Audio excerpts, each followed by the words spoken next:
Shalom Bapak Ibu, saudara-saudari, dan anak-anak, juga semua yang saya kasihi dalam Kristus Yesus. Saya PDPMI Tumanggor mengucapkan selamat datang, selamat beribadah kepada kita semua. Tuhan Yesus memberkati. Hari ini, minggu terakhir di bulan April, tanggal 24, tidak terasa sudah 4 bulan kita melewati tahun 2022 ini. Saya percaya kita semua banyak hal yang kita alami, tetapi Tuhan Yesus tidak pernah meninggalkan saya dan saudara. Tuhan Yesus setia menyertai kita, menolong kita. Minggu ini kita masih dalam perayaan Paskah. Tentu saja kita memahami bahwa kebangkitan Yesus membawa perubahan.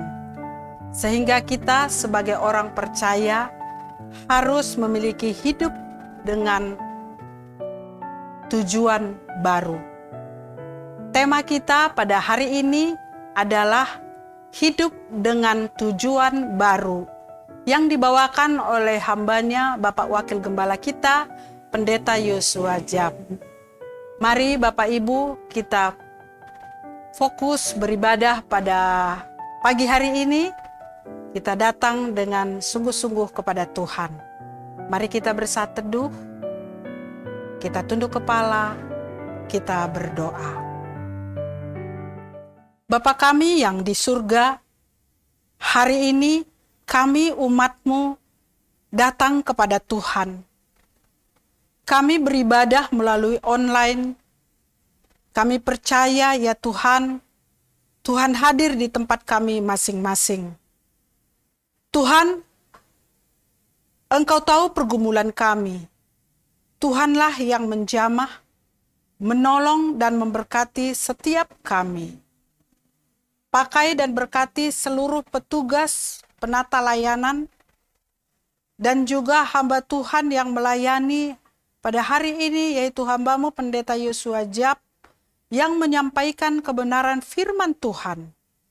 Tuhan Engkau yang memberkati, Tuhan Engkau yang pakai. Dan kami juga ajar kami untuk mau dengar-dengaran kepada firman Tuhan. Karena firman-Mu itulah yang mengubah hidup kami.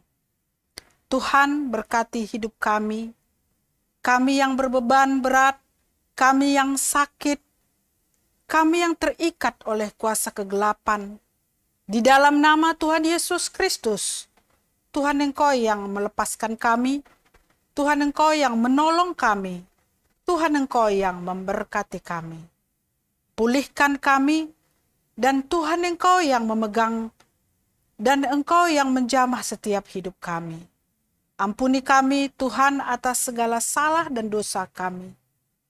Pimpin dan berkati acara ibadah kami pada pagi hari ini, dari awal sampai selesainya. Hanya di dalam nama Tuhan Yesus Kristus, kami berdoa dan mengucap syukur. Haleluya. Amin. Shalom, selamat pagi Kribers, selamat beribadah. Kita mau angkat pujian bahwa kita diberi kuasa oleh Raja Mulia, yaitu Yesus Kristus. Haleluya. Ku diberi kuasa dari Raja Mulia, menaklukkan musuh di bawah kakiku. Ku pakai kuasa dari Raja Mulia. Bila Allah ada bersamaku, siapa jadi lawanku? Sungguh besar Kau Tuhanku, Engkau perisai hidupku. Ku berdiri dengan iman dalam Yesus Tuhan. Kau yang memberi kemenangan, ku bersorak merayakan. Berpujilah Engkau Raja segala raja.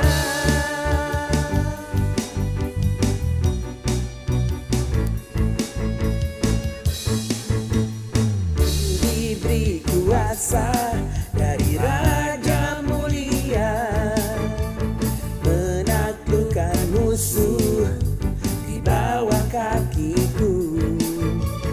Ku pakai kuasa dari Raja Mulia. Bila Allah ada bersamaku, siapa jadi lawanku?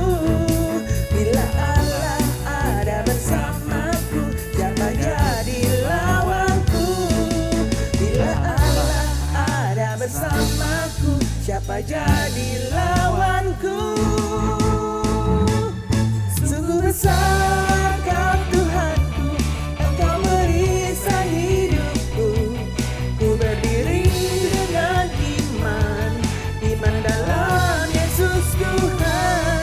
Kau yang memberi kemenangan, ku bersorak merayakan. Terpujilah Engkau Raja segala raja.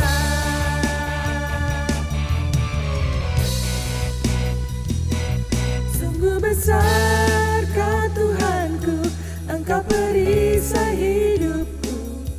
Ku berdiri dengan iman, iman dalam Yesus Tuhan. Kau yang memberi kemenangan, ku bersorak merayakan.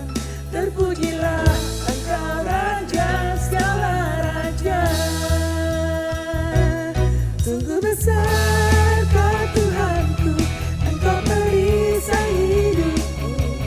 Ku berdiri dengan iman, iman dalam Yesus Tuhan. Kau yang memberi kemenangan, ku bersorak merayakan. Terpujilah Engkau Raja segala raja. Terpujilah Engkau Raja segala raja.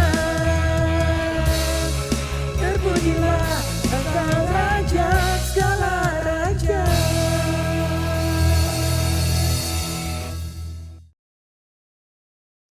Bapak Ibu, saya mengundang kita bangkit berdiri bersama-sama.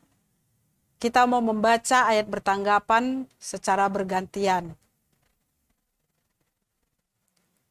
Jikalau dunia membenci kamu, ingatlah bahwa ia telah lebih dahulu membenci aku daripada kamu. Sekiranya kamu dari dunia, tentulah dunia mengasihi kamu sebagai miliknya. Tetapi karena kamu bukan dari dunia, melainkan aku telah memilih kamu dari dunia, sebab itulah dunia membenci kamu. Ingatlah apa yang telah kukatakan kepadamu, seorang hamba tidaklah lebih tinggi daripada tuannya. Jikalau mereka telah menganiaya aku, mereka juga akan menganiaya kamu. Jikalau mereka telah menuruti firman-Ku, mereka juga akan menuruti perkataanmu. Tetapi semuanya itu akan mereka lakukan terhadap kamu karena namaku, sebab mereka tidak mengenal Dia yang telah mengutus aku. Sekiranya aku tidak datang dan tidak berkata-kata kepada mereka, mereka tentu tidak berdosa. Tetapi sekarang mereka tidak mempunyai dalih bagi dosa mereka. Barang siapa membenci aku, ia membenci juga Bapa-Ku. Sekiranya aku tidak melakukan pekerjaan di tengah-tengah mereka, seperti yang tidak pernah dilakukan orang lain, mereka tentu tidak berdosa. Tetapi sekarang, walaupun mereka telah melihat semuanya itu, namun mereka membenci baik aku maupun Bapa-Ku. Tetapi firman yang ada tertulis dalam kitab Taurat mereka harus digenapi. Mereka membenci aku tanpa alasan. Jikalau penghibur yang akan kuutus dari Bapa datang, yaitu roh kebenaran yang keluar dari Bapa, ia akan bersaksi tentang aku. Tetapi kamu juga harus bersaksi, karena kamu dari semula bersama-sama dengan aku. Amin. Silakan duduk kembali Bapak Ibu.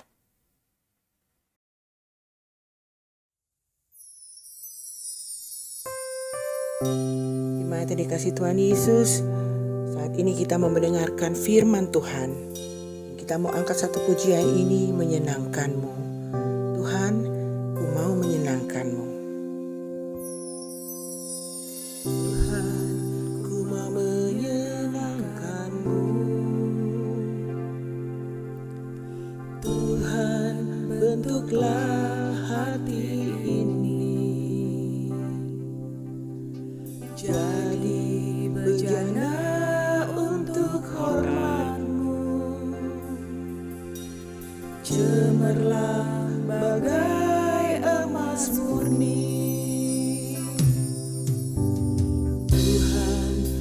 serahkan hatiku,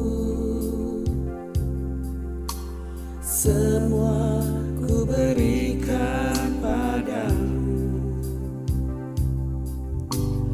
Kuduskan hingga tulus selalu, agar aku menyenangkanmu,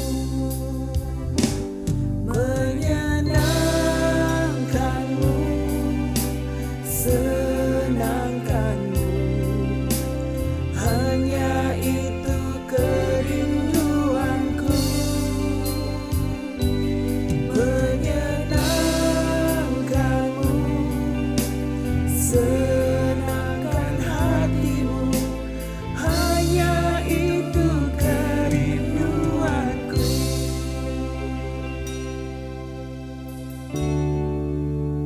Ya Tuhan, ku mau serahkan hatiku padamu.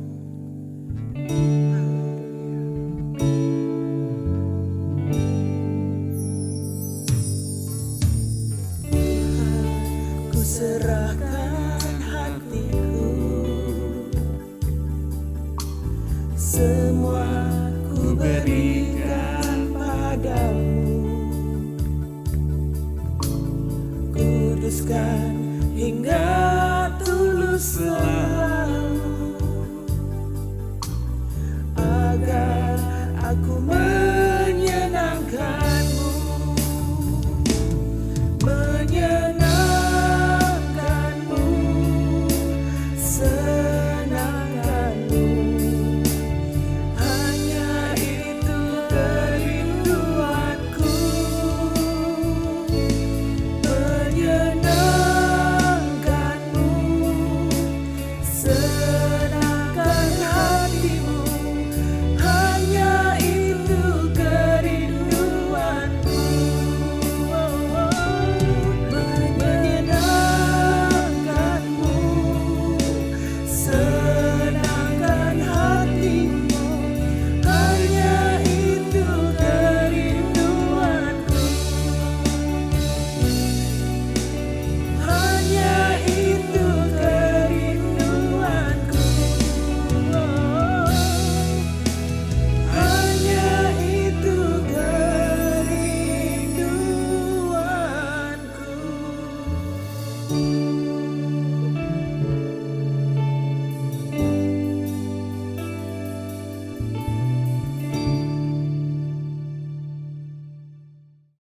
Selamat pagi Bapak Ibu Saudara yang dikasihi oleh Tuhan. Shalom. Puji Tuhan kita bisa bertemu kembali. Dan ibadah kita masih tetap dijalankan secara online ya. Sementara kita masih menunggu penyelesaian renovasi dari gereja kita. Dan semoga di pertengahan bulan Mei mungkin kita sudah bisa beribadah bersama di gereja kita yang baru. Bapak Ibu Saudara yang dikasihi oleh Tuhan, kami berharap Bapak dan Ibu Saudara dalam 1 minggu terakhir ini telah sungguh-sungguh menyadari bahwa kita masing-masing adalah misionaris Allah. Dan kami percaya sesuai pesan Pak Gembala pada minggu yang lalu, saudara sudah mulai dari hal-hal yang kecil untuk menjadi seorang misionaris Allah. Dan dengan demikian saudara menjadi pelaku atas amanat agung yang Tuhan Yesus perintahkan kepada kita semua untuk kita lakukan, yakni jadikanlah semua bangsa murid-muridku. Ingat ya saudara, menjadikan mereka murid-murid Kristus, bukan menjadi sultan-sultan.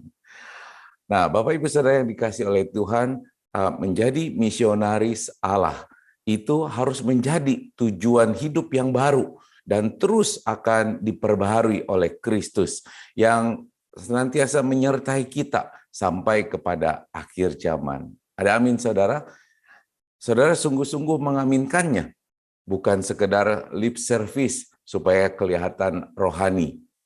Selepas Paskah minggu lalu, kami para gembala sangat berharap saudara hidup dengan tujuan baru, yakni menjadi misionaris Allah. Memang tidak mudah ya saudara, ada proses yang harus terjadi dan perlu kita lakukan. Ya, seperti apa proses itu?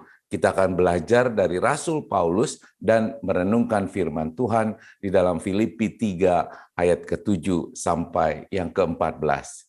Nah, sebelum kita membaca kemudian kita merenungkannya, saya ingin mengajak Bapak Ibu Saudara untuk kita bersatu dalam doa. Mari kita berdoa. Bapa di surga, kami mengucap syukur untuk pagi hari ini, kami boleh ada sebagaimana kami ada, dan kami boleh beribadah kepada Tuhan. Semua karena kasih karunia Tuhan bagi kami sekalian.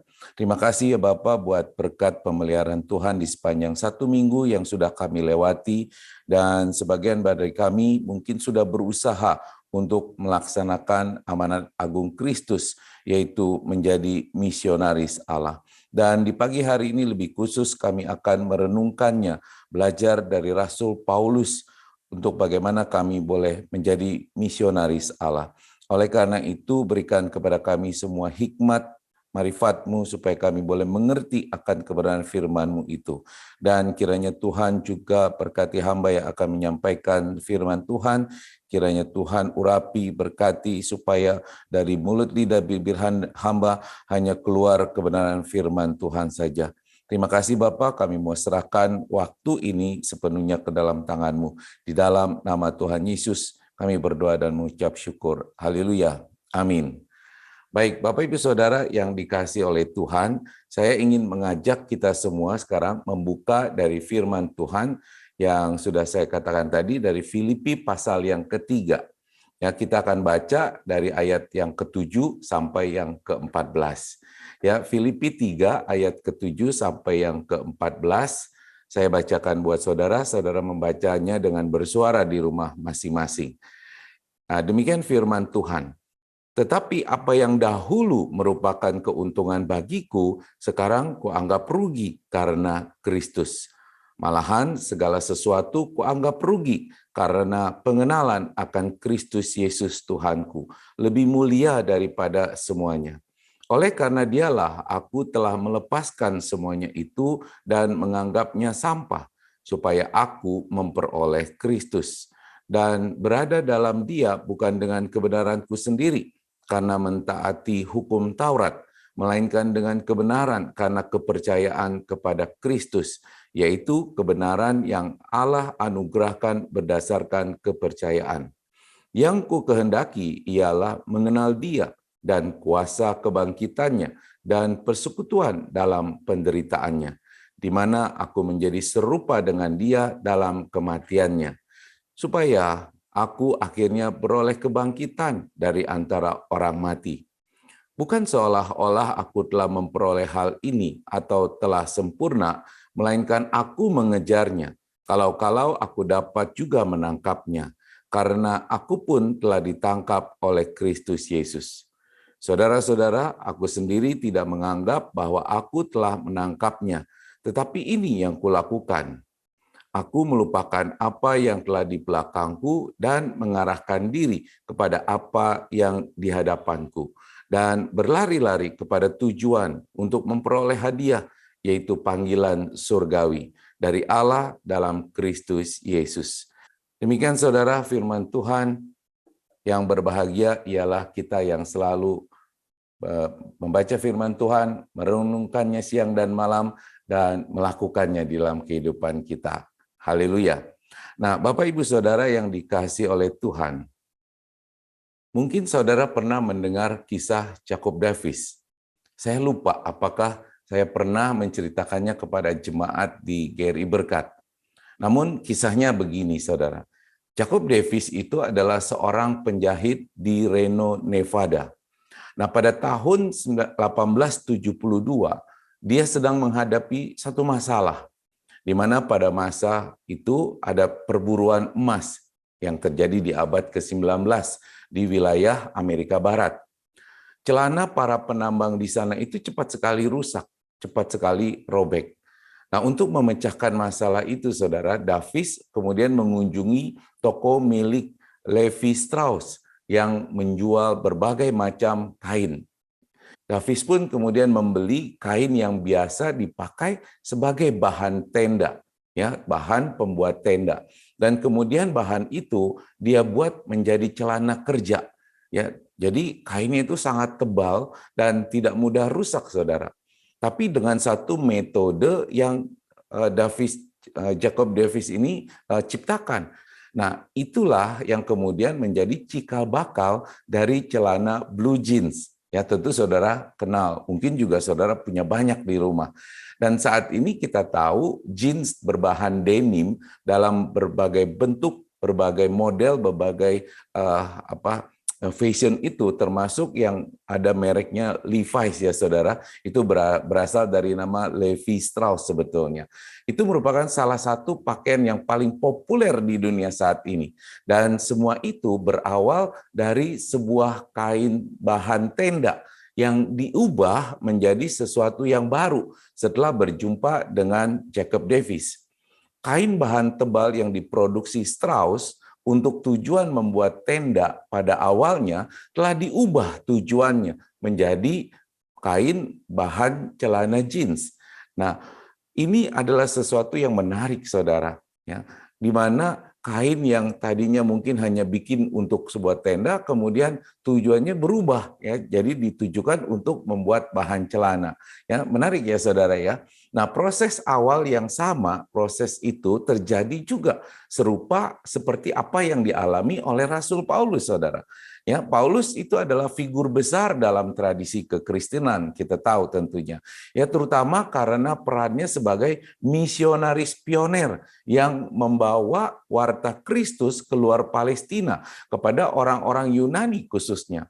Nah, sebelum menjadi misionaris, Paulus yang awalnya bernama Saulus itu mengenyam pendidikan agama Yahudi di Yerusalem, sehingga ia tumbuh menjadi orang Farisi yang sangat militan, baik dalam menguasai maupun mentaati hukum Taurat dan aturan-aturan keagamaan Yahudi lainnya.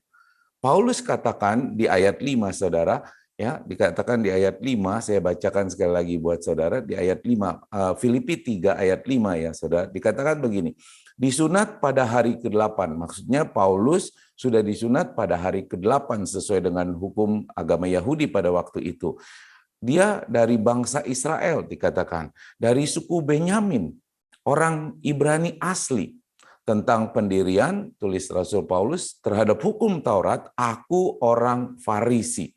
Ya, nah jadi jelas saudara, Rasul Paulus itu awalnya dia memang mengenyam pendidikan agama Yahudi sehingga membuat dia menjadi seorang ahli Taurat tentunya. Nah, sekembalinya dari Yerusalem, saudara, Saulus kemudian menjadi pembuat dan penjual tenda di Tarsus serta menjadi aktivis Farisi dalam membina iman orang-orang Yahudi di Tarsus dan di sekitarnya. Maka ketika dia mendengar bahwa beberapa orang Yahudi di Israel menjadi pengikut Kristus, ia menilai bahwa mereka itu telah murtad dari agama Yahudi. Sehingga mereka harus ditekan, dikejar, dianiaya, dan dipenjara.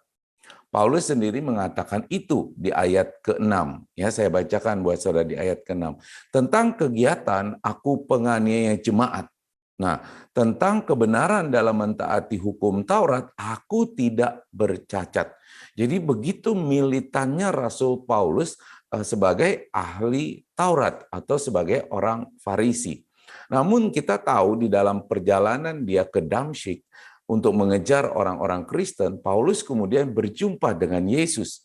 Dan tujuan hidup Paulus pun berubah total. Dari seorang terdidik dengan tujuan untuk menegakkan hukum Taurat, menjadi orang yang dipakai Kristus untuk tujuan pekabaran Injil. Paulus dirubah dari seorang Farisi militan menjadi seorang misionaris militan. Nah, dari kisah Paulus ini, saudara, kita dapat simpulkan bahwa perjumpaan pribadi dengan Yesus Kristus itu adalah merupakan proses awal perubahan tujuan hidup seseorang, khususnya untuk Paulus. Nah, pertanyaan dan perenungan untuk kita semua, Bapak, Ibu, Saudara, apakah saudara sudah mengalami perjumpaan pribadi dengan Yesus Kristus?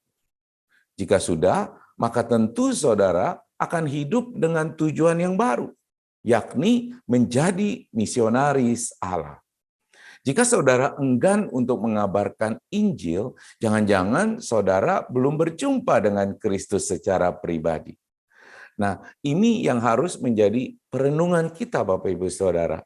Banyak orang mengatakan dia sudah mengenal Kristus, berjumpa dengan Kristus, tetapi dia tidak melaksanakan amanat agung yang Tuhan berikan, yaitu menjadikan bangsa-bangsa murid Kristus, menjadi misionaris Allah. Ya, semoga ini juga menjadi perenungan serius untuk kita. Baik, Bapak Ibu Saudara, tahap berikutnya setelah mengalami perjumpaan dengan Kristus, Paulus menjelaskan di ayat 10 dan 11. Dia katakan begini, Saudara, yang ku kehendaki ialah mengenal Dia dan kuasa kebangkitannya dan persekutuan dalam penderitaannya, di mana aku menjadi serupa dengan Dia dalam kematiannya, supaya aku akhirnya beroleh kebangkitan dari antara orang mati. Nah, ini dua ayat yang menjadi tema khusus kita pada pagi hari ini, Bapak Ibu Saudara. Nah, saya ingin kita memperhatikan ada kata mengenal tadi ya, kata mengenal. Nah, kata kerja yang dipakai berasal dari kata Yunani, yaitu ginoskein, yang hampir selalu merujuk kepada pengenalan pribadi. Jadi mengenal Kristus yang dimaksud oleh Rasul Paulus, saudara, bukan hanya sebatas pengetahuan sejarah atau pengetahuan fakta-fakta atau pengetahuan tentang cerita-cerita dari Alkitab ataupun doktrin-doktrin tertentu, tetapi mengenal itu karena ada pengalaman-pengalaman pribadi bersama Yesus. Itu artinya berjumpa dengan Yesus hanyalah sebagai awal yang harus dilanjutkan dengan kebersamaan dengan Yesus sehingga kita ada pengalaman-pengalaman pribadi bersama Yesus. Baru bisa dikatakan kita mengenal Dia. Nah, sama halnya ketika saudara berjumpa dengan seseorang yang belum saudara kenal, kemudian saudara berkenalan. Nah, saudara berkenalan, iya, tapi belum mengenal Dia.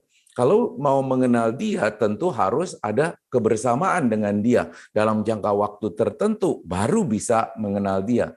Ada pengalaman-pengalaman tertentu bersama Dia, baru saudara betul-betul bisa mengenal Dia. Betul ya? Nah, oleh karena itu kita berjumpa dengan Yesus. Mungkin kita sudah mengalaminya. Tetapi apakah kita sudah mempunyai pengalaman pribadi bersama dengan Yesus? Nah, oleh karena itu, sekali lagi, untuk bisa mengenal Yesus, saudara, tentu kita harus memiliki hubungan yang intim dan dalam persekutuan dengan Yesus. Mohon maaf jika saudara dan saya rajin membaca Alkitab, tetapi hanya sekedar pengetahuan tanpa kita melakukan firman Tuhan, maka sebenarnya kita tidak akan memiliki pengalaman-pengalaman pribadi bersama dengan Yesus, Sang Firman Allah itu. Itu sebabnya kenapa kita perlu melakukan firman Tuhan. Supaya lewat tindakan kita melakukan firman Tuhan itu kita ada pengalaman-pengalaman pribadi bersama Kristus, saudara. Nah, maka dari itulah ya kita jangan berhenti hanya ketika mengalami perjumpaan dengan Kristus, tapi kita harus berusaha mengenal Kristus dengan lebih dalam. Ada amin, saudara. Mengenal Kristus menurut Rasul Paulus itu artinya adalah pertama, mengenal kuasa kebangkitannya. Seperti tadi di ayat 10 dikatakannya ya. Yang ku kehendaki ialah mengenal Dia dan kuasa kebangkitannya. Jadi kita perlu mengenal kuasa kebangkitan Yesus. Bagi Paulus, kebangkitan bukan sekedar kisah sejarah di masa lalu. Betapapun peristiwa itu memang begitu ajaib. Kebangkitan bukan hanya hal terpenting yang terjadi atas diri Yesus, sekalipun memang itu harus terjadi, saudara. Tetapi kebangkitan itu merupakan kuasa yang dinamis. Sekali lagi, kuasa yang dinamis yang harusnya bekerja di dalam hidup orang-orang percaya, termasuk saudara dan saya. Kuasa kebangkitan Yesus itu adalah kuasa yang dinamis karena itu adalah jaminan bahwa hidup yang kita jalani itu sangat berarti dan tubuh kita ini adalah kudus adanya, tempat Roh Tuhan bersemayam. Jadi karena kebangkitan Yesus sehingga hidup kita ini menjadi berarti, termasuk iman kita juga tidak menjadi sia-sia. Seandainya Kristus tidak bangkit, maka sia-sialah pemberitaan yang aku lakukan, kata Rasul Paulus, dan sia-sia juga kepercayaan ke kamu. Tetapi karena Kristus bangkit, maka iman kita menjadi berarti. Sehingga dengan demikian hidup kita itu juga sangat berarti. Dan tubuh kita ini harus kita jaga kekudusannya. Amin ya saudara. Karena tubuh kita ini dikatakan sebagai apa? Bait Roh Kudus. Nah, ini sebabnya penting kita mengerti atau mengenal kuasa kebangkitan Tuhan Yesus. Kebangkitan Tuhan Yesus itu juga adalah jaminan sebenarnya saudara, bahwa kematian bukanlah akhir dari kehidupan, dan bahwa masih ada kehidupan setelah kematian. Kebangkitan Yesus adalah juga jaminan bahwa tidak ada kuasa manapun, baik maut, yaitu kematian, maupun hidup, baik malaikat-malaikat, maupun pemerintah-pemerintah, baik yang ada sekarang maupun yang akan datang, atau kuasa-kuasa, baik yang di atas maupun yang di bawah, ataupun suatu makhluk lain, tidak akan dapat memisahkan kita dari kasih Allah yang ada dalam Kristus Yesus, Tuhan kita. Demikian tulis Rasul Paulus di dalam Roma 8 ayat 38 sampai 39. Jadi kuasa kebangkitan Kristus itu saudara, itulah yang mempersatukan kita dengan Allah, memperdamaikan kita dengan Allah. Itulah kuasa yang sangat dinamis. Nah, sehingga kita perlu betul-betul mengenal kuasa kebangkitan Kristus. Yang kedua, saudara, mengenal Kristus menurut Rasul Paulus itu artinya adalah mengenal persekutuan dalam penderitaannya. Begitu ya tadi ditulis ya, kita baca saudara, kuasa kebangkitannya dan persekutuan di dalam penderitaannya.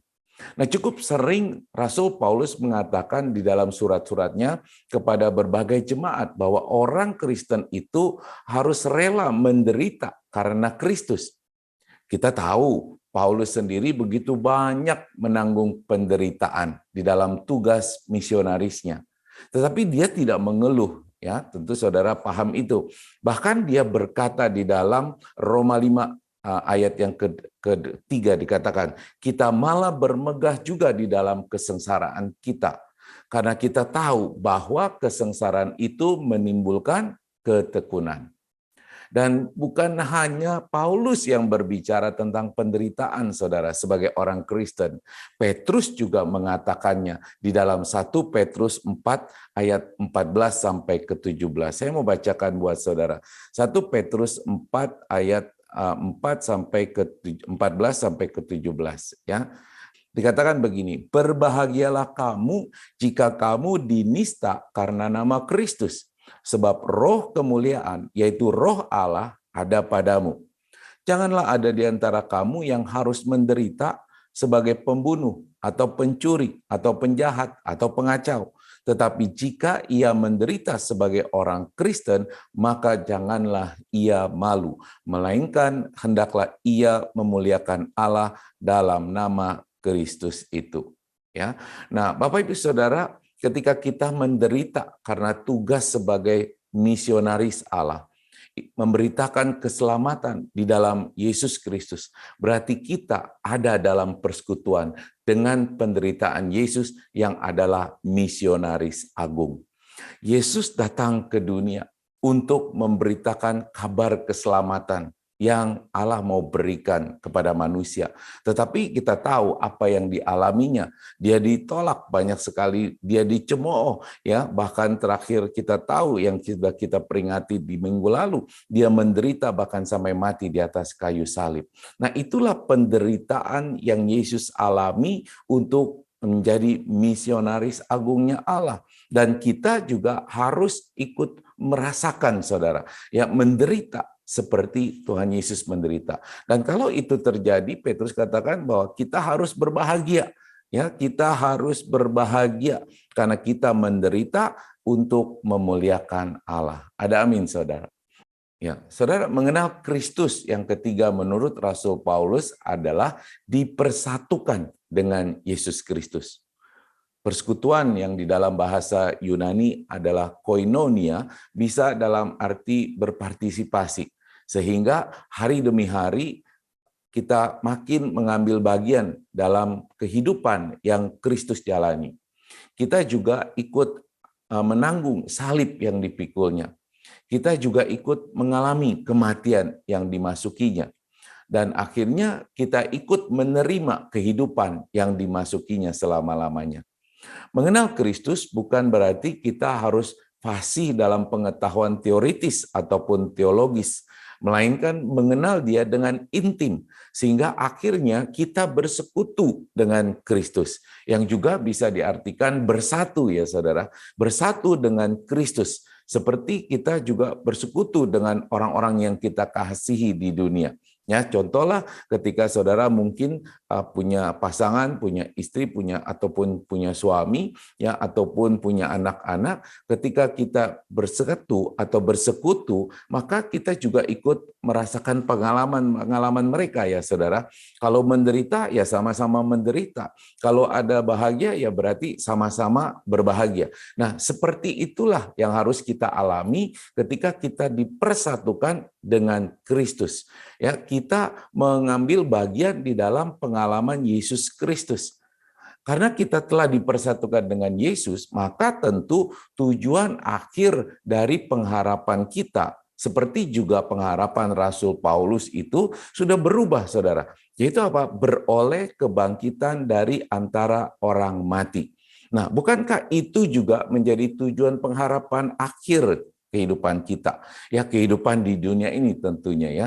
Pengharapan kehidupan iman kita itu adalah mengalami kebangkitan dari antara orang mati, terutama ketika Tuhan Yesus datang untuk yang kedua kali menjemput kita. Amin, saudara. Nah, saudara yang dikasih oleh Tuhan, menjadi misionaris Allah itu sebetulnya bukanlah pilihan, tetapi itu adalah tujuan hidup kita sebagai murid-murid Kristus. Oleh karenanya, saudara akan terus hidup dengan tujuan yang baru, yakni terus mengalami perjumpaan dengan Kristus, terus berkeinginan mengenal Kristus dan kuasa kebangkitannya dan persekutuan dalam penderitaannya, di mana kita menjadi serupa dengan Kristus di dalam kematiannya, supaya kita akhirnya beroleh kebangkitan dari antara orang mati, seperti yang ditulis oleh Rasul Paulus. Ada amin, saudara. Dan tujuan hidup yang baru itu harus kita kejar dan harus kita tangkap, kata Paulus di ayat yang ke-12. Ya. Berarti harus ada inisiatif aktif dari kita. Untuk apa? Melakukan dan mendapatkan apa yang menjadi tujuan hidup kita itu, yakni menjadi misionaris Allah. Dan demi tujuan itu, Rasul Paulus mengatakan, saudara, ia melupakan apa yang ada di belakang. Maksudnya, ia tidak pernah membanggakan keberhasilannya ataupun kegagalannya ataupun menjadikannya sebagai alasan untuk berleha-leha. Maksudnya juga ia tidak pernah menganggap bahwa perbuatan-perbuatannya yang kejam kepada orang Kristen sebelum dia bertobat itu menjadi alasan untuk dia tidak berbuat apa-apa, karena mungkin dia merasa berdosa dan merasa tidak layak. Paulus hendak mengatakan kepada kita bahwa kita harus melupakan semua yang ada di belakang, baik kesuksesan ataupun kebahagiaan hidup kita di dunia, ataupun kegagalan dan penderitaan hidup kita, baik perbuatan-perbuatan kebaikan yang sudah kita lakukan di dalam kehidupan kita di masa yang lalu, ataupun perbuatan-perbuatan penuh keberdosaan yang sudah kita pernah kerjakan. Baik pendidikan yang tinggi dan pengetahuan ilmu yang segudang, ataupun keminiman ilmu yang kita punyai, ya, baik penguasaan pemahaman Alkitab yang hebat, ataupun baru memahami sedikit saja pada tingkat awal. Nah, kita semua harus melupakan itu semua, kondisi kita sebelumnya, saudara. Ya, lupakan semua yang ada di belakang itu. Dengan kata lain, janganlah semua itu ya saudara menjadi alasan bagi kita untuk tidak melakukan apa-apa sebagai seorang misionaris Allah. Ya, sering saya mendengar ada orang mengatakan ketika diminta untuk bersaksi, ya misalnya, atau untuk menginjili, dikatakan, aduh, jangan saya lah Pak, saya sih nggak bisa apa-apa, saya juga bukan apa-apa. Itu berarti orang ini masih terikat dengan masa lalunya. Maksudnya apa yang ada di belakang dia, seperti tadi diungkapkan. Mungkin dia merasa minder, mungkin dia merasa belum layak, mungkin dia merasa tidak punya pengetahuan apa-apa. Nah, Rasul Paulus ingin menekankan saudara, kita tidak punya alasan untuk tidak menjadi misionaris Allah. Apapun keadaan hidup kita di masa yang lalu, apapun yang kita miliki, sekecil apapun pengetahuan yang kita miliki, kalau kita mau, maka kita tetap bisa menjadi misionaris Allah. Ada amin, saudara. Ya, itu juga termasuk apa? Kesibukan-kesibukan pekerjaan kita. Jangan membuat kita itu lupa untuk melakukan tugas sebagai misionaris Allah. Saudara boleh bekerja di tempat perusahaan, saudara, tetapi tetap memberitakan Injil Kristus kepada orang-orang yang bisa kita jangkau. Ya, mulai dengan hal-hal yang kecil, mulai dengan hal-hal yang sederhana, yang mungkin juga belum pernah kita coba untuk kita lakukan, saudara. Nah, saya ingin memberikan satu cerita yang sederhana dari seorang Dwight L. Moody. Ya, Dwight L. Moody ini saudara, seorang tokoh kebangunan rohani gelombang ketiga di Amerika Serikat pada abad ke-19. Ya. Ia juga dikenal sebagai pengkhotbah ulung yang sering mengadakan kebangunan rohani, dan satu kali khotbah dia ratusan orang bisa bertobat. Moody lahir pada tanggal 5 Februari tahun 1837 di Northfield, Massachusetts, dari keluarga petani miskin.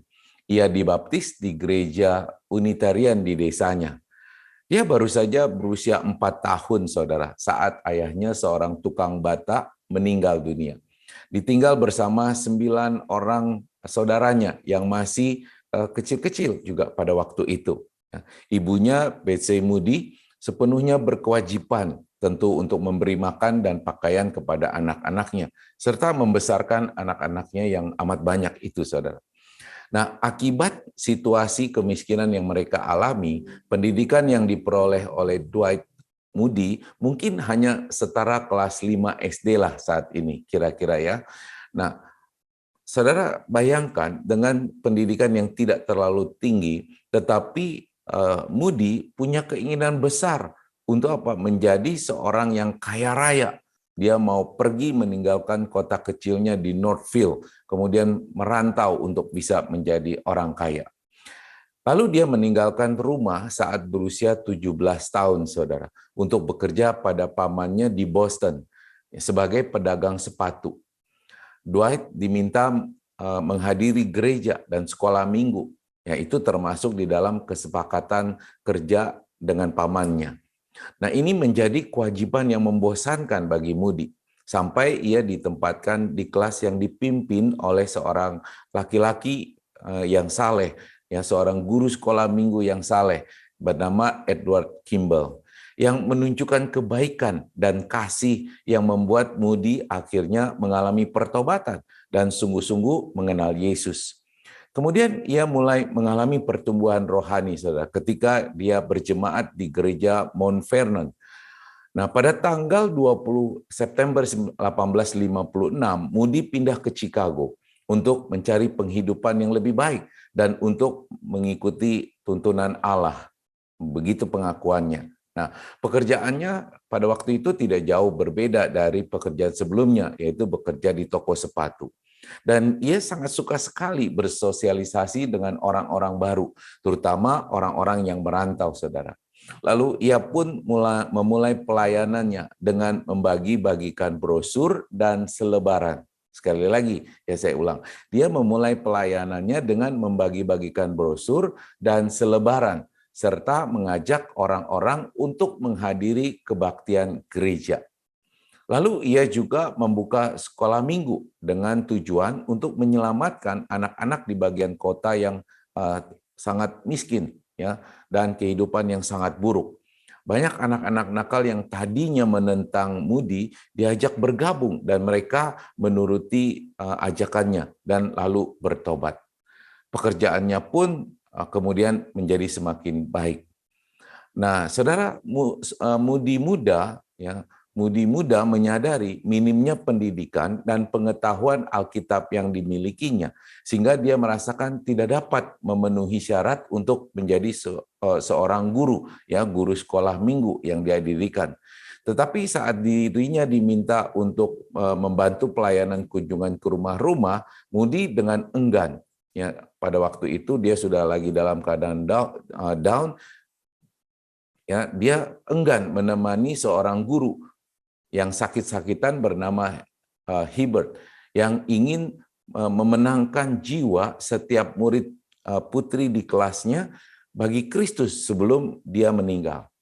Pertobatan dan kembalinya anak-anak perempuan di penampungan yang kumuh, ya, yang dikunjungi oleh Moody bersama Hibbert, itu sangat berpengaruh besar, saudara, di dalam diri Moody.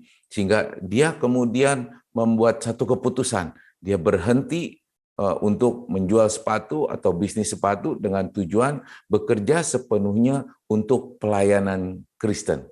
Kemudian ia mulai mengadakan kebaktian-kebaktian minggu pada malam hari dan anak-anak bergabung. Dan mereka bergabung di dalam Young Men Christian Association atau yang kita kenal dengan YMCA di Chicago. Nah, pelayanannya pun kemudian semakin berkembang, dan untuk menampung kebaktian dari orang-orang yang dilayani, saudara, ia kemudian mendirikan Illinois Street Church. Ya, karir pelayanan Moody, saudara, dapat dengan mudah. Kalau kita mau baca selengkapnya, saudara bisa temukan di internet. Ya, banyak sekali di situ sumbernya. Nah, tetapi ada satu hal yang ingin saya soroti dari kisah Moody ini, saudara. Ya, berkaitan dengan tema kita pada pagi hari ini. Hidup dengan tujuan baru. Moody memulai pelayanannya sebagai seorang misionaris dengan hal kecil, saudara, yaitu membagi-bagikan brosur. Kemudian mengajak orang-orang untuk menghadiri kebaktian gereja. Nah, bukankah itu hal yang sangat mudah dilakukan dan hal yang sangat sederhana yang bisa dikerjakan? Betul ya, saudara? Nah, artinya apa? Ya, saya ingin menggugah Bapak Ibu Saudara, juga anak-anak termasuk, kita bisa menjadi misionaris Allah dengan mulai melakukan hal-hal dari hal-hal yang kecil, dari hal-hal yang sederhana. Ya, mungkin seperti Moody, kita mulai dengan apa? Membagi-bagikan brosur, mengajak orang-orang untuk ke gereja kita untuk beribadah. Ya, itu adalah pekerjaan seorang misionaris, saudara. Saudara tidak perlu pintar berbicara, hanya membagi-bagikan brosur, ya, hanya mengajak orang untuk beribadah. Ya, saudara juga tidak perlu punya pengetahuan Alkitab yang sempurna untuk melakukan itu. Saudara pasti bisa, ya, asal saudara mau melakukannya. Ya, silakan saudara jawab di hati sendiri, ya, apakah saudara mau nggak melakukan hal-hal yang sederhana itu? Ya, jadi menjadi misionaris Allah itu bukan kita melakukan hal-hal yang besar, ya, bukan kita harus pandai berkhotbah, bukan kita harus pandai bersaksi di depan begitu banyak orang, saudara. Mulai dengan hal-hal yang kecil. Ya, kalau saudara setia dengan hal-hal yang kecil, maka Tuhan akan berikan hal-hal yang lebih besar kepada saudara. Ada amin, saudara. Ya, nah, seperti Rasul Paulus, maka marilah kita melupakan apa yang di belakang kita, kemudian mengarahkan diri kita kepada apa yang ada di hadapan kita. Apa sih yang ada di hadapan kita saat ini, saudara? Yesus berkata, lihatlah di sekelilingmu ladang-ladang yang sudah menguning dan matang untuk dituai. Jadi artinya apa? Artinya kita harus melihat, ya, harus fokus, harus memandang kepada jiwa-jiwa yang begitu banyak yang ada di sekeliling kita, saudara, yang perlu mengenal Yesus, dan Tuhan ingin pakai saudara untuk menyampaikan berita Injil kepada mereka. Sepanjang saudara mau melakukan hal-hal yang kecil, hal-hal yang sederhana. Jadi mari kita lakukan tugas kita sebagai misionaris Allah. Saya ingin mengingatkan kembali apa yang Pak Gembala sudah sarankan untuk kita di minggu yang lalu. Hal-hal yang mulai dengan hal-hal yang sederhana. Yang pertama, mendoakan orang-orang yang belum percaya, yang kita kenal, yang ada di sekeliling kita. Doakan mereka siang dan malam, terus-menerus. Ya, dengan itu saudara sudah melakukan tugas sebagai seorang misionaris Allah. Ya, atau kemudian saudara juga mendoakan pelayanan-pelayanan misi, lembaga-lembaga misi, gereja-gereja yang melakukan pelayanan misi, didoakan supaya mereka itu bisa menjangkau lebih banyak orang. Ya, mendoakan pelayanan misi itu juga merupakan bagian tugas dari seorang misionaris Allah, saudara. Atau ya, yang ketiga, menyisihkan uang saudara untuk apa? Mendukung pelayanan misi, baik yang dilakukan oleh lembaga misi, baik yang dilakukan oleh gereja kita, ya, ataupun mendukung hamba-hamba Tuhan yang mungkin yang melakukan pelayanan misi. Ya, itu juga adalah bagian yang bisa kita kerjakan, saudara, untuk melaksanakan tugas misionaris Allah. Nah, atau juga ya kita mulai belajar untuk bagaimana kita bisa menginjili, mungkin dengan cara-cara yang sederhana. Ya, saudara jangan bayangkan harus pinter berkhotbah, harus pinter berbicara. Ya, kita hanya menyampaikan berita, nanti Roh Kudus yang akan menggerakkan orang itu. Ya, kita harus berusaha, saudara, untuk belajar bagaimana bisa menginjili orang-orang di sekeliling kita. Ya, ataupun yang seperti Moody lakukan, ya, kita bagi-bagikan brosur, ya mungkin kita bagi-bagikan traktat ya, kepada orang-orang yang kita bisa jangkau atau bisa kita temui, dan mengajak mereka untuk ibadah di tempat kita, di gereja kita yang sebentar lagi akan selesai renovasinya, ya, sehingga kita bisa bertambah jumlah jemaatnya, ya, bukan untuk supaya gereja kita jadi populer, bukan jadi besar, ya bukan, tetapi untuk menjangkau jiwa-jiwa yang rindu, yang haus untuk mendapatkan keselamatan lewat pengorbanan Tuhan Yesus di atas kayu salib. Saudara, kita harus mengarahkan diri, ya, fokus pada tugas kita sebagai misionaris Allah. Jangan kita menjadi tidak fokus, tidak mengarahkan diri kepada hal itu, maka kita akan semakin lupa akan tugas amanat agung yang Tuhan Yesus sendiri berikan kepada kita. Ya, menjadi misionaris Allah sekali lagi bukanlah pilihan, tetapi keharusan. Sebagai murid-murid Kristus, kita harus memberitakan Injil kepada bangsa-bangsa dan menjadikan mereka murid-murid Kristus. Sampai akhirnya kita memperoleh hadiah, menerima hadiah, kata Rasul Paulus, yaitu panggilan surgawi dari Allah di dalam Kristus Yesus. Amin, saudara. Kiranya firman Tuhan yang sederhana ini boleh memberkati kita dan mendorong kita untuk menjadi misionaris Allah. Mari kita berdoa. Bapa di surga, terima kasih buat firman-Mu yang sangat sederhana yang boleh kami dengar pada pagi hari ini, yang boleh menyadarkan kami Tuhan bahwa menjadi misionaris Allah itulah bukanlah pilihan, tetapi itu adalah kewajiban, keharusan bagi kami sebagai anak-anak Tuhan. Kami tahu Tuhan, Engkau memanggil kami, Engkau memilih kami untuk menjadi alat Tuhan, menjangkau lebih banyak orang, ya, untuk bisa datang kepada Tuhan, untuk diselamatkan Tuhan. Dan berikan kami kesanggupan untuk kami boleh terus menjalankan misi Allah di dalam kehidupan kami. Kami tahu Tuhan, itu hal yang tidak mudah. Akan ada banyak penderitaan, kesusahan yang kami alami, tapi kami percaya sesuai dengan janji Tuhan, Engkau akan tetap menyertai kami sampai akhir zaman. Terima kasih ya Bapa, hamba-Mu sudah berhenti berbicara, tapi biarlah Roh Kudus yang terus memeteraikan firman-Mu itu di dalam hati setiap kami, supaya boleh menjadi rema dalam kehidupan kami. Terpujilah Engkau di dalam nama Tuhan Yesus, kami berdoa dan mengucap syukur. Haleluya. Amin. Kami mengucapkan terima kasih kepada Pendeta Yosua Jab yang sudah memberkati kami hari ini melalui kebenaran firman Tuhan. Terima kasih Pak, Tuhan Yesus memberkati. Mari jemaat Tuhan, saya mengundang kita bangkit berdiri bersama-sama. Kita mengikrarkan pengakuan iman rasuli bersama-sama. Aku percaya kepada Allah, Bapa yang Maha Kuasa, Khalik langit dan bumi, dan kepada Yesus Kristus anaknya yang tunggal Tuhan kita, yang dikandung daripada Roh Kudus, lahir dari anak darah Maria, yang menderita sengsara di bawah pemerintahan Pontius Pilatus, disalibkan, mati dan dikuburkan, turun ke dalam kerajaan maut, pada hari yang ketiga, bangkit pula dari antara orang mati, naik ke surga, duduk di sebelah kanan Allah, Bapa yang Maha Kuasa, dan akan datang dari sana untuk menghakimi orang yang hidup dan yang mati.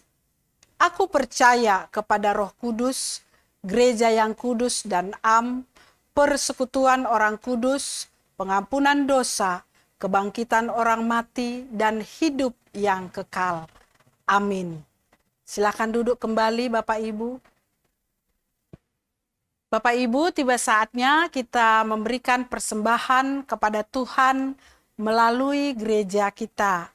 Bawalah persembahanmu, persembahan kolekte, persembahan persepuluhan, juga pemeliharaan rumah Bapa.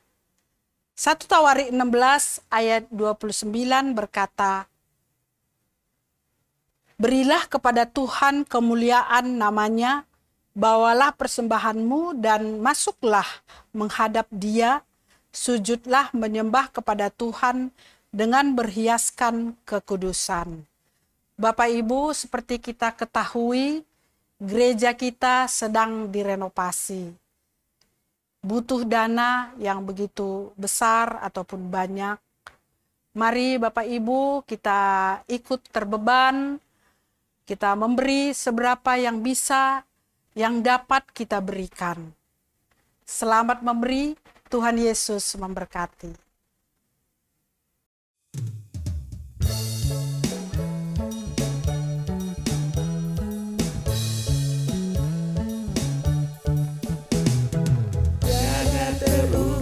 Besar kasih setiamu Tuhan,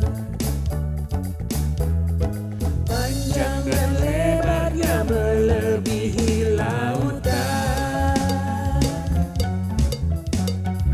jauh tinggi mengatasi langit, dalamnya tak dapat ku selami. Kasih setiamu besar selamanya, kasih setiamu besar selamanya.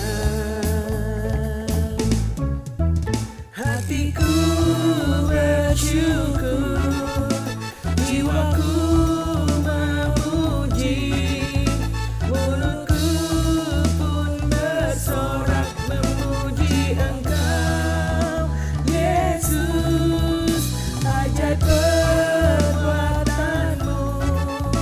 besar anugerahmu, takkan berhenti ku memuji namamu.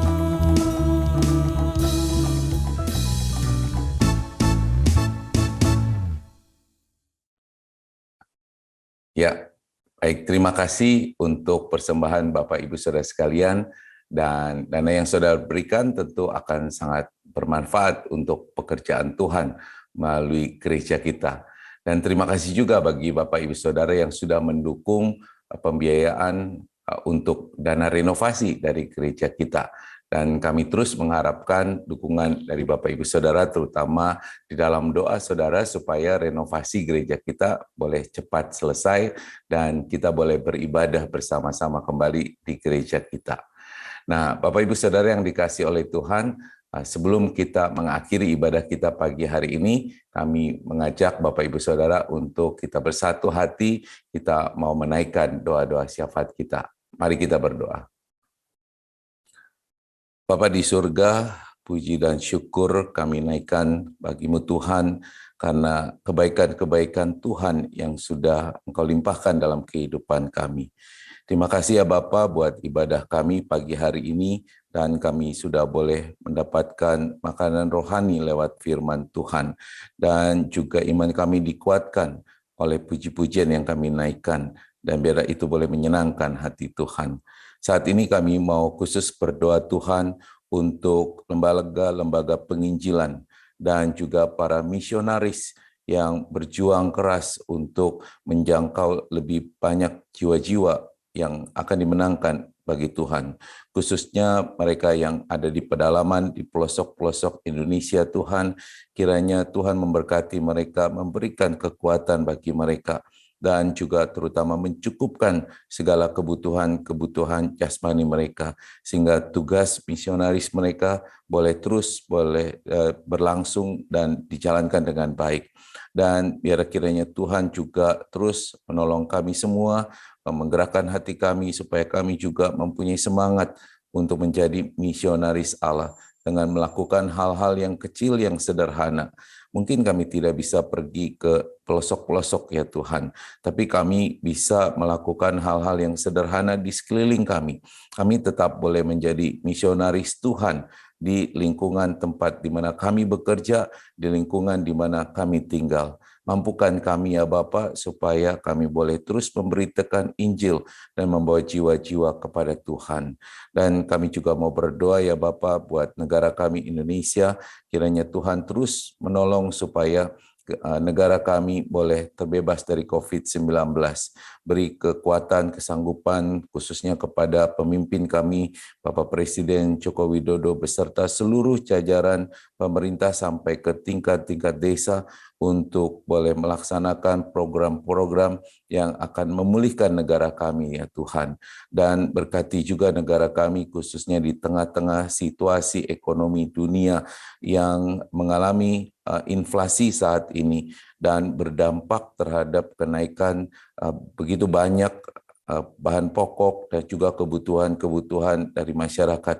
Kiranya Bapak Presiden beserta seluruh pemerintahan boleh menjalankan program-program yang tepat supaya masyarakat kami Tuhan Indonesia ini boleh terus ada di dalam keadaan yang baik, tercukupkan segala kebutuhannya dan terhindar dari situasi-situasi yang akan mengganggu keamanan negara kami ya Bapak.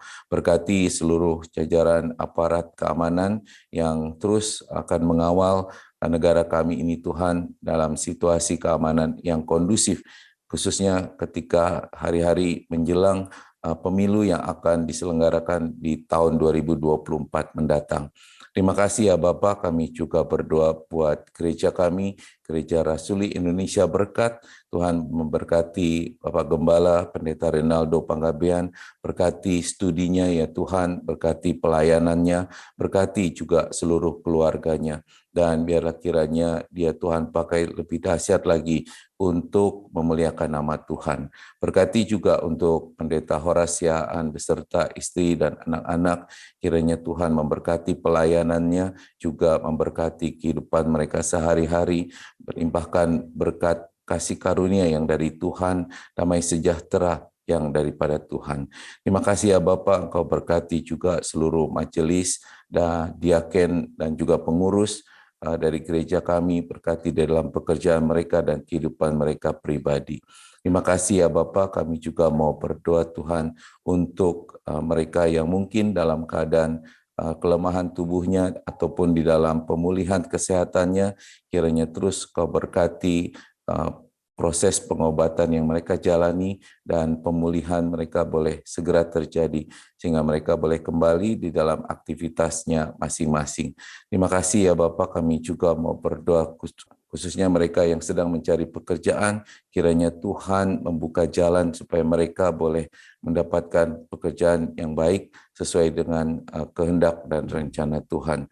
Kami juga berdoa untuk saudara-saudara kami yang berulang tahun ya Tuhan, untuk Bapak Andrisen Bakarbesi, untuk Saudari Vina Dewi, juga Saudara Abednego Panggabean, kiranya Tuhan memberkati di hari ulang tahunnya, dan Tuhan memberikan mereka kekuatan untuk menghadapi apapun persoalan hidup mereka, dan biarlah kiranya apa yang menjadi harapan-harapan mereka, khususnya untuk di masa yang akan datang, dengan berkat dari Tuhan semuanya boleh menjadi terwujud.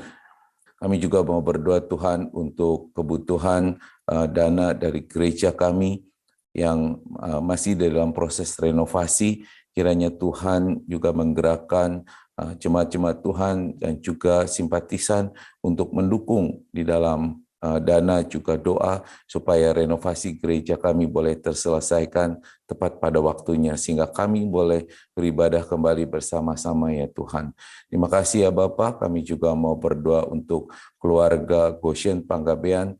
Kiranya Tuhan memberkati Bu Jun, Pak Roy, juga Jana. Kiranya berkat kasih karunia dari Tuhan, damai sejahtera yang dari Tuhan turun atas keluarga mereka. Berkati juga untuk Lina beserta seluruh keluarga besarnya, kiranya Tuhan berikan perlindungan supaya mereka tetap dalam keadaan yang sehat dan penuh sukacita. Dan berkat dari Tuhan terus mengalir di dalam kehidupan mereka. Terima kasih ya Bapak. Kami berdoa juga untuk Kota Jakarta dan segala kebijaksanaannya, biar kiranya mereka terus boleh mengelola Jakarta ini dengan lebih baik ya Tuhan, dan terutama supaya kami anak-anak Tuhan boleh mendapatkan kebebasan untuk beribadah kepada Tuhan. Terima kasih ya Bapa, inilah doa-doa kami yang kami naikkan dengan beralaskan dengan doa yang Tuhan Yesus sendiri ajarkan kepada kami, yakni doa Bapa kami. Bapa kami yang di surga, dikuduskanlah namamu, datanglah kerajaan-Mu, jadilah kehendak-Mu di bumi seperti di surga. Berikanlah kami pada hari ini makanan kami yang secukupnya, dan ampunilah kami akan kesalahan kami, seperti kami juga mengampuni orang yang bersalah kepada kami. Dan janganlah membawa kami ke dalam pencobaan, tetapi lepaskanlah kami daripada yang jahat, karena Engkau yang punya kerajaan dan kuasa dan kemuliaan sampai selama-lamanya. Haleluya. Amin. Baik, Bapak, Ibu, Saudara, saya undang untuk bangkit berdiri, dan sebelum kita menerima berkat dari Tuhan, maka saya ingin meneguhkan kita sekali lagi bahwa kita adalah misionaris Allah. Dan oleh karena itu, ingatlah pesan firman Tuhan dari Kisah Para Rasul 1 ayat yang ke-8 yang mengatakan, tetapi kamu akan menerima kuasa kalau Roh Kudus turun ke atas kamu, dan kamu akan menjadi saksiku di Yerusalem dan di seluruh Yudea dan Samaria dan sampai ke ujung bumi. Mari kita lakukan tugas kita sebagai misionaris Allah, menjadi saksi-saksi bagi kemuliaan nama Tuhan kita, Yesus Kristus. Mari sekarang angkat kedua tanganmu, tengadahkan wajahmu, arahkan hati dan pikiranmu, dan terimalah berkat yang datang dari surga. Tuhan memberkati engkau dan melindungi engkau. Tuhan menyinari engkau dengan wajah-Nya dan memberi engkau kasih karunia. Tuhan menghadapkan wajah-Nya kepadamu dan memberi engkau damai sejahtera. Kasih dari Allah Bapa dan kasih Tuhan Yesus Kristus serta perlindungan dan penyertaan Roh Kudus kiranya menyertai kamu sekalian mulai dari sekarang sampai Tuhan datang yang kedua kalinya, bahkan sampai selama-lamanya. Mari yang sudah diberkati Tuhan sama-sama katakan amin.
Selamat hari Minggu, saudara. Tuhan Yesus memberkati.